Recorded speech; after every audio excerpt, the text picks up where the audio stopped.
Today's your day, ladies and gentlemen. Today is your day. Today's the day you woke up and your life is going to change. You're going to meet the person that's going to change your life. You're going to get the opportunity. You're going to get the phone call. You're going to shake the hand. Today's the day. Do you believe it? Do you believe it? Do you receive that? Do you wake up every morning believing that?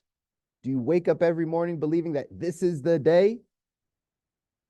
If not, that's a mindset thing. That's a thinking thing, right? That's what we just were talking about. If you change your thinking, you could change your life. So what if instead of whatever you woke up thinking this morning, you thought instead, man, today's the day. Today's the day I'm getting to that promotion. Today's the day I'm gonna find that person. Today's the day I'm gonna get that opportunity. Today is the day. What if that was your thoughts? What if those were your thoughts this morning versus whatever your thoughts were this morning? Oh, it's a good day. It's another day.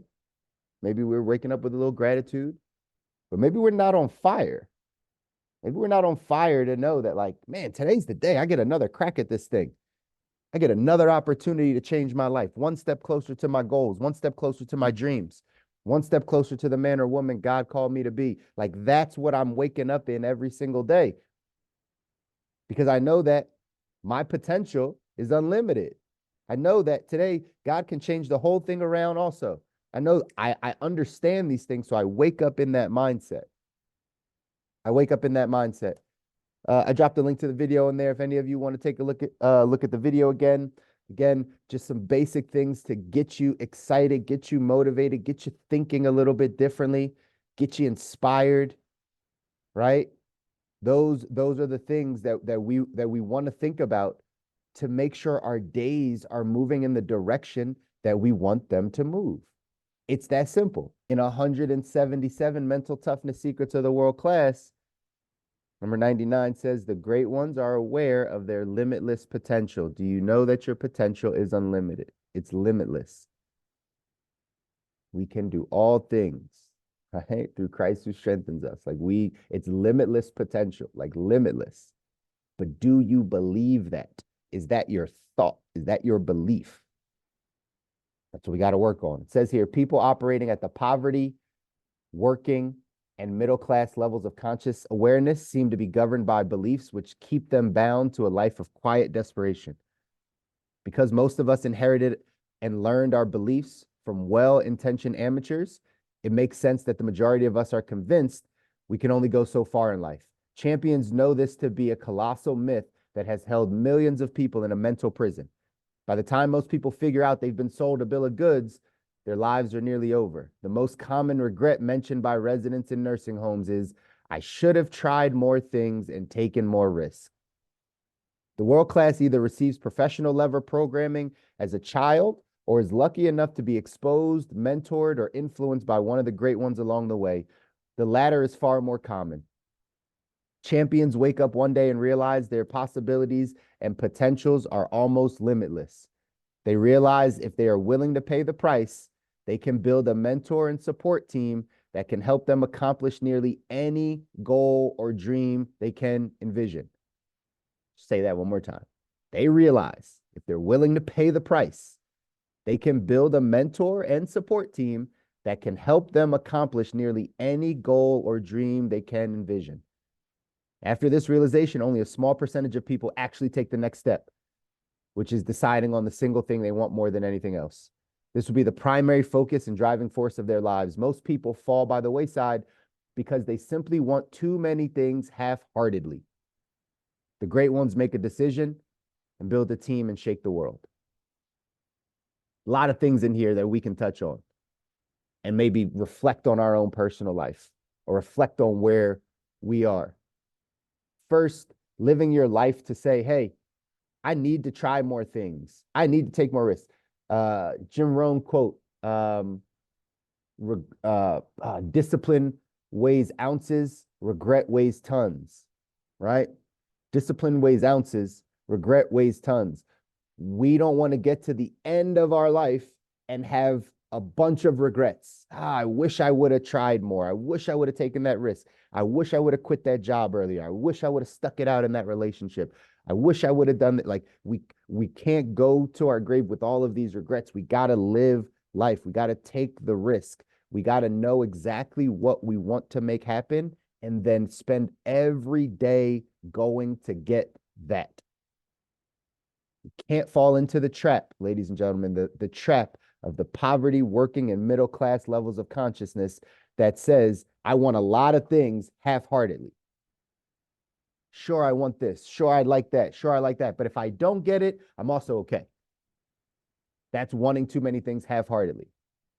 I'd like to have a great relationship. I like to do this, right? As far as traveling, I like to do this in my finances. But if I don't get any of it and I just live the same life I have, I'm good too. That's poverty, working, middle class levels of consciousness. They're governed by these beliefs, right? That say, this is what I have, where I'm at, what I know, what my potential is. And I'm not going to be able to necessarily get outside of this. I would love to. It would be great if I won the lottery. It would be great if I built a business. It would be great if I had passive income. It would be great if I had wonderful, like, oh, that's great. Sure. But if I don't, I got this little bubble. I got this. That's not us, ladies and gentlemen. That's not you if you want to go off and design your ideal life. If you want to live a life that you don't need a break from, you want to live a life that you don't actually know anyone that's living. This is always funny when I have these financial conversations with people. And typically, right, we have some conversation around having time freedom and financial freedom, right? Making all the money that they want to, right? Having money not be an issue. And then also, right, living life the way they want to, traveling, spending time with family, yada, yada. And I always, and not always, but most times I'll ask, like, do you know anyone that lives that life? Like personally, like, do you shake hands with them? Do you call them? Do you have a text message? Not social media, like what's perceived, but do you actually know someone that is living the life that you're asking for? Where they make all the money that they want to, they have all the time freedom that they want to, they're in their mid 40s or 50s, right? They don't have a lot, like they live a carefree life. Do you know anyone like that? So the life that sometimes we ask for to go off and design this ideal life, the life that we ask for, we actually don't even know anybody that lives that life. You might think some wealthy people or some, right, superstars or whatever, like live that life, but you don't actually know anyone. Know why? Because we normally operate at the poverty, working, and middle class levels of consciousness. And because, right, we're the average of our environment, the average of the 5 people we spend time with, our environment dictates a lot of how we think. Well, then we get the same results as the people around us. It's that simple. You ever heard of group think, right? Everybody kind of, right, once you get into a certain group or once you get around a certain demographic of people, like you all start thinking the same and, right, one person has a thought and then it's like, yeah, I adapt that thought. That's what happens in society. We've adapted the thoughts of our environment, of our parents, of people that, again, well-meaning, but had their own limiting beliefs.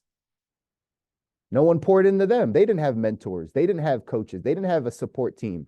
They were getting through life just like everybody else was. And then, well-meaning, they love us when we're growing up, but they were giving us things out of their own limitations, of their own faults, of their own failures, of their own mistakes, of their own stuff. Like they give that to the next generation. And it doesn't always necessarily play out in the best ways. But we have to be mindful of that as we get older to know that what type of programming did we receive as a child? And what are we now doing to be able to change that programming? So second thing I saw in here, outside of taking more risk, is the fact that you need a mentor. You need a team of, you need a support team. It says, again, they realize if they're willing to pay the price, they can build a mentor and support team that can help them accomplish these goals. Most people try to live life by themselves. Like, I'm going to go figure this out. How many people actually like have a mentor, have a coach, have somebody that like walks them through some of the harder parts of life, the things that they don't understand? They support them. We don't come from a culture or a society all the time where we're getting mentored or discipled or coached, or we're allowing people into that space of our life. where we're like, man, I really don't know what to do. I really need some support.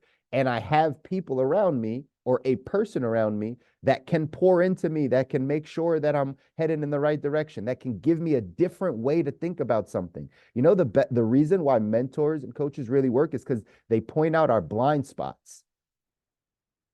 We all, as human beings, we all have blind spots, things that we don't see, blind spots in our business, blind spots in our thinking, in how we're thinking about things. And if you can elicit someone, if you can get someone around you that coaches you, that mentors you, that supports you, not just rubs your back, not just your venting partner, not just the person you can complain to all the time because you're both complaining about things, but the person that is up here, they're further along in that journey, whatever journey that is, whether they're further along in their business entrepreneurial journey, whether they're further along in their relationship, further along in their health, further along in their faith life, in any of those areas. Do you have someone that is further beyond where you are and they can pull you up with them?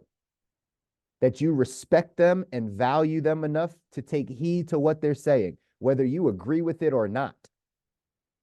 Whether you agree with it or not. In the past, the people that I've been mentored by and coached by, because again, mentors and coaches have seasons. So I've had mentors that served me in that season of my life.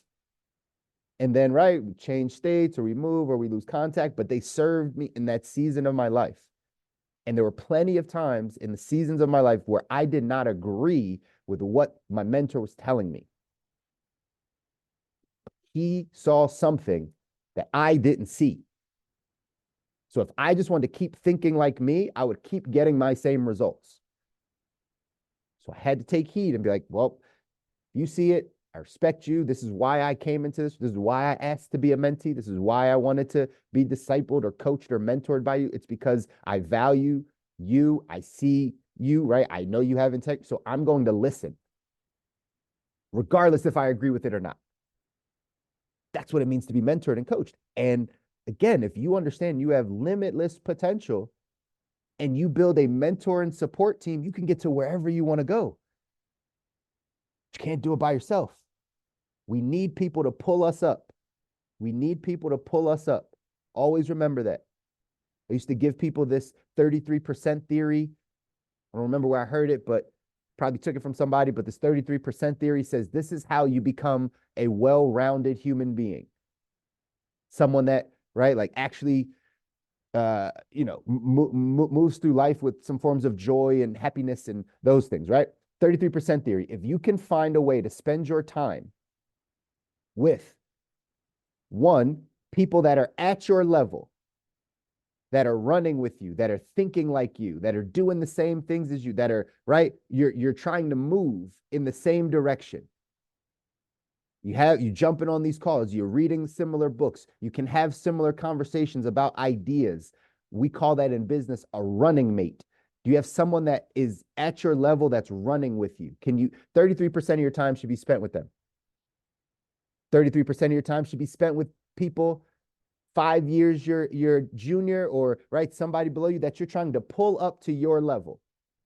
You got to remember, wherever you feel like you are, there's people that would die to be in your position, that want to know what you know, that are trying to get to exactly where you are currently.